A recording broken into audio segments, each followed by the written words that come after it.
ASMR. Thank you for joining us today here at Book Nook. And we have a special bedtime story episode in store for you. So sit back, relax, and enjoy the story of Sammy and Turbo.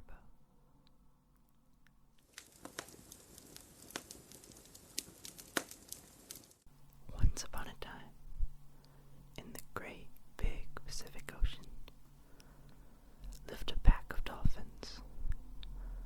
And in this pack lived two young teenage boys named Sammy and Turbo. At this time of year, the pack was in the process of migrating. And migrating is a long and treacherous journey, taking weeks of nothing but non-stop swimming in the vast ocean in front of you. Through this process, Sammy and Turbo have grown only closer in their friendship, as there's nothing to do but to socialize, to talk, to get to know your friends a little better.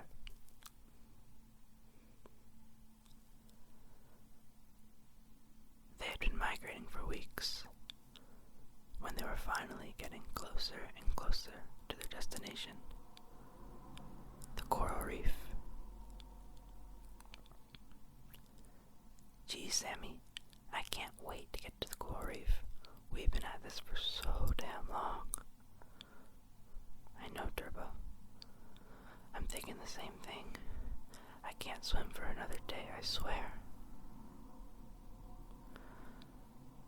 Now, it was approaching the end of the second to last day, and all the dolphins were getting ready to have their last night on the road. And it was a restless night. It was filled with anticipation of arriving at their destination, of excitement for all the activities and possibilities that waited for them there. And as such, the dolphins had a restless sleep. But upon the arrival of the morning, they woke up faster than they ever had before, and quickly hit the road again so that they could reach the coral reef as soon as possible.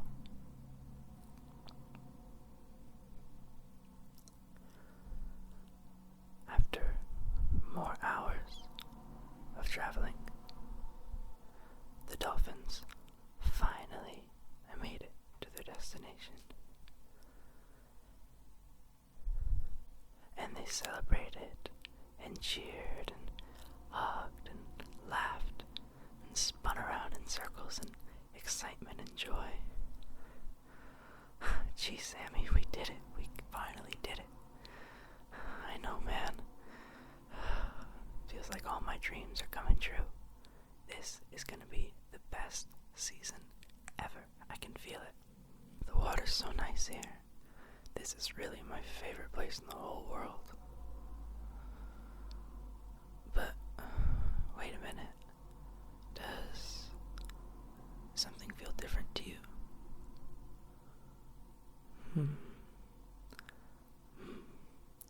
Well, yeah. Now that you mention it, something feels a little bit off. You're right about that, boys. A voice came from behind them. The dolphins spun around and saw none other than Krabby McCrabster, the mayor of the coral reef. Mr. Mayor, it's so good to see you again, they said. It's good to see you too, boys. But unfortunately, you're right. Things have changed since you were last here. Now, the arrival of the mayor drew the attention of the rest of the dolphins, and they began to gather around. Mr. Mayor, how are you? Well, my friends, as these two young dolphins were noticing, things have significantly changed since you last arrived at the reef. What do you mean? It looks good to us. Ever since you left, the reef has been in a peril state. Every day, humans and their scuba divers and their tourist boats have been visiting our waters and diving down and meddling in our reef.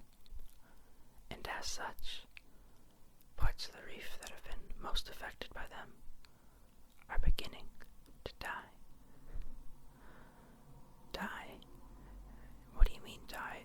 Look around, it's full of life and color. How could this place be dying?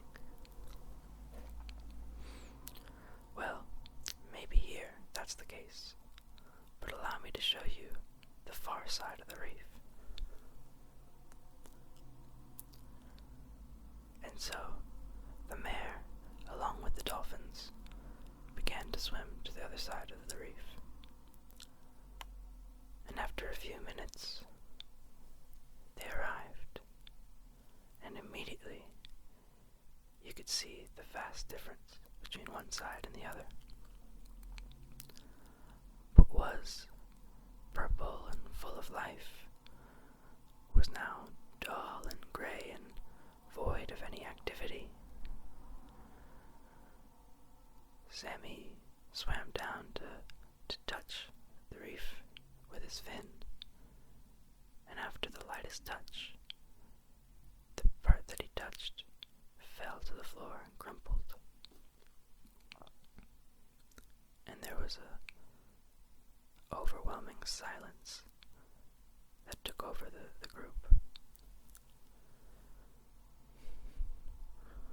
This is horrible, Turbo said. How could they do this? This is my favorite place in the whole wide world. How could they kill it like this? We're not gonna let them, Sammy said. We have to do something. We have to try to restore life here. We can't let this place die. Everybody, come here. I have a plan, Sammy said. And so, the dolphins gathered round and listened to what Sammy had to say. Mr. Mayor, tell me, about what time each day do these humans come around? Well, around 10 in the morning, I'd say, the mayor replied. 10 in the morning. All right, then. And so the dolphins discussed their plan.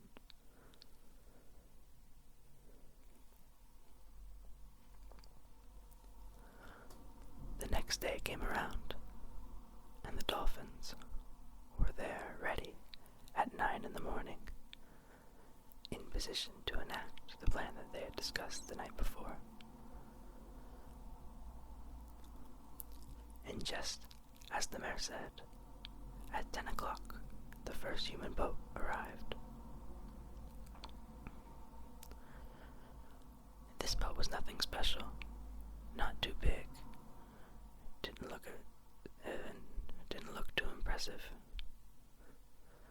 The dolphins had seen some pretty large boats in their day, and this one was nothing to be wooed by.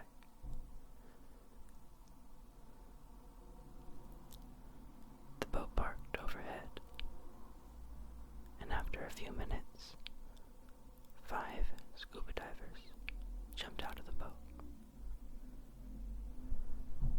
The dolphins were waiting for them in a line below, patiently waiting to enact their plan. The divers swam in the water, and they were taking photos and smiling, having a good time. at the reef and they saw the dolphins and grew excited. They found them to be cute, a pleasant surprise. But the dolphins did not intend to be cute nor pleasant today.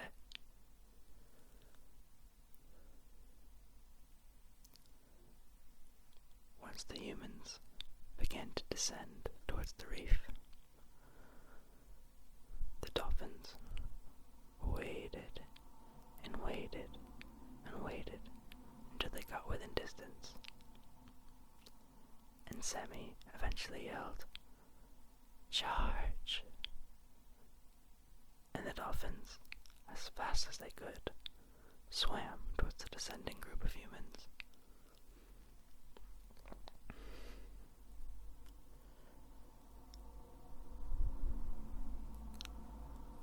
This absolutely terrified the group. The dolphins swam at a frightening pace, and they seemed to have ill intent on their minds. And so the humans turned around and hightailed it back to the boat as fast as they could. And upon returning to their boat, the boat left without another word. The plan had worked, and so they celebrated. "Yeah, we did it. Sammy, you're a hero, we did it." But celebrations were quickly interrupted by the arrival of a second, much, much larger boat. "Oh no, back to positions, everybody, back to positions," Turbo yelled.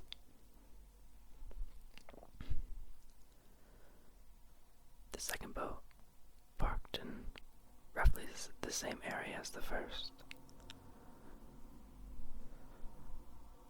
And after a few minutes of just sitting there, floating ominously, 20 scuba divers jumped from the back of the boat. And just like the first group, they seemed to be having a jolly good time. Swimming, taking photos, hitting each other, playing with each other. And again, just like the first group, they seemed pleased by the sight of dolphins below.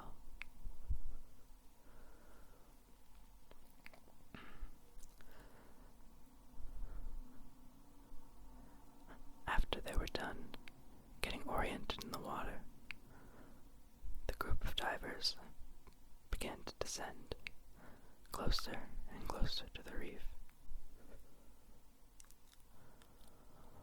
Hold, hold, hold, Sammy said, until when the moment was just right, he yelled, "Charge!"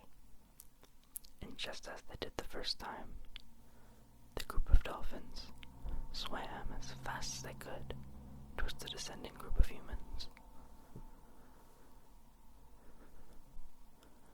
But this group perhaps was more experienced than the last, and only half of them were frightened off by the sight of the attacking dolphins, leaving 10 unfazed, remaining in the descent. Perhaps they knew that dolphins were not a true threat to humans, or maybe they were just brave. "It didn't work. Oh my god, guys, what do we do? They're gonna get to the reef," said one of the dolphins. But then Turbo had an idea. "Guys, just circle them. We do anything to stop them, get in their way. Don't let them get to the reef." And the dolphins did just that. They circled the 10 remaining divers as if they were sharks and the humans were their prey. And they circled them ominously, threateningly, letting them know clearly that they were not welcome here. And this certainly had the desired effect. 6 of the humans now got the message that they were not wanted here, and that the dolphins were certainly not pleasant. And the 6 of them returned and swam back up to their boat. But 4 persistent or brave or foolish humans remained, and they continued swimming closer and closer to the reef.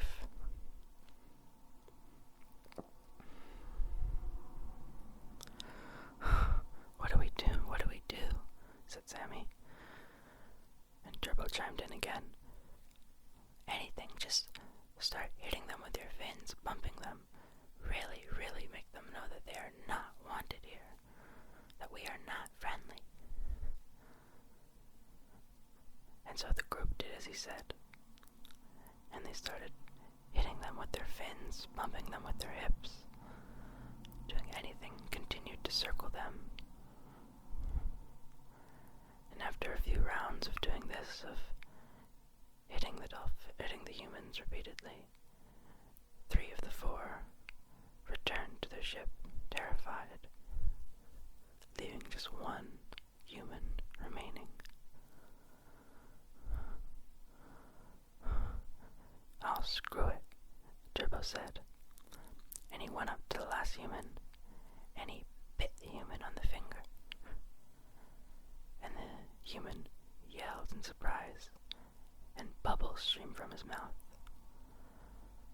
And now finally he got the message, and he too swam back up to the ship.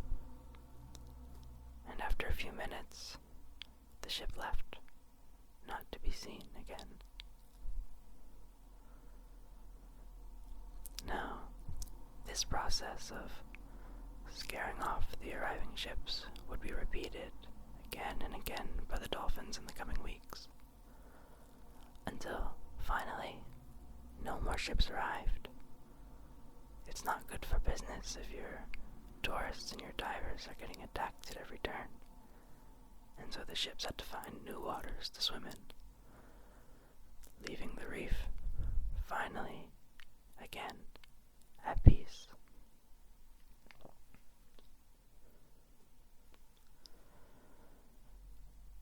And after a few months of no human activity, life began to be restored in portions of the reef that were affected. The parts that were gray and lifeless were now getting some of its color back, and life was returning to those parts.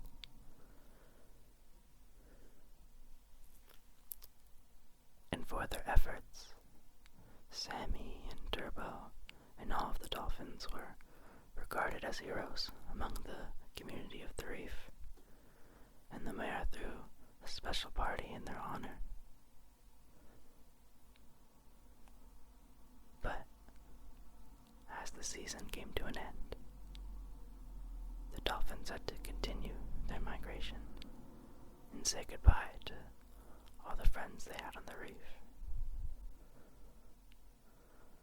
However, they left with a peaceful mind, as they knew that their home, their favorite place in the whole wide world, would be there and be healthy for when they returned the next year. And so, Turbo, Sammy, all the dolphins, and the reef would live happily ever after.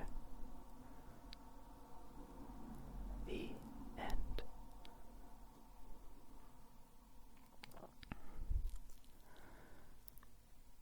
Thank you guys so much for tuning in to today's bedtime story ASMR. I really hope that you enjoyed it.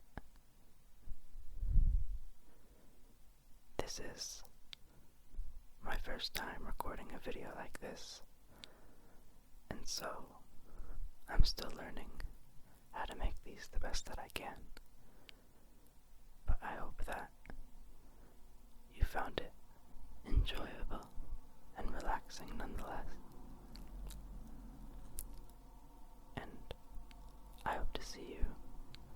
tune in